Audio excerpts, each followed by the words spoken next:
Member siya ng isda. Yung matchkeeper. Nakakain din po siguro kasi isda siya eh. Kaso maliit. Hindi ka mabubusog. Dilis, parang dilis. Ang bilis na yung kukunin ko na wala. Ay, nakaka-mangrove oh. Mabibilis ba yung mga... So okay po, magandang hapon po sa inyong apat. So unang-una po sa lahat. 5 na tayo kuya, nasa tiyan ko pa yung isa. So magpapakilala na ako aking pangalan po. So ako po itawag niyo sa nickname na Luloy. So ako po ang magiging community guide po ninyo. At the same time, boat captain na rin.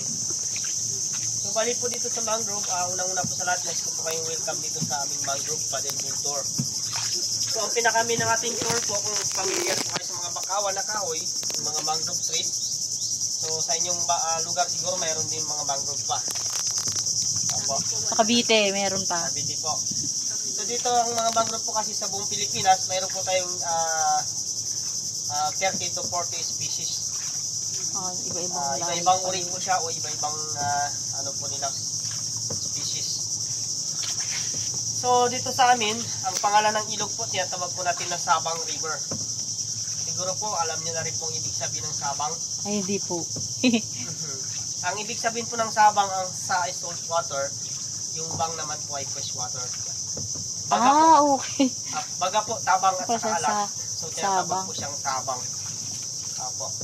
Lahat po na naghalo ng tubig, tabang at alat, tawag po dyan Sabang. Apo. Kaya yun din po pinangalan sa aming lugar, Sabang. Apo. Kasi more on ano po siya, salt and fresh water. So kumbaga sa dagat, mas mild yung pagkaalat niya, gano'n. Opo. 2% po ang salt water, 1% naman yung tabang. Pero wag po kayong mabahala po kasi alam niyo po yung Sabang o yung mga brackish water, paboritong tirahan ng mga crocodile. Ayun nga eh. Wala dito kuya. Kaya nga po narinig ko kanina pag-usap.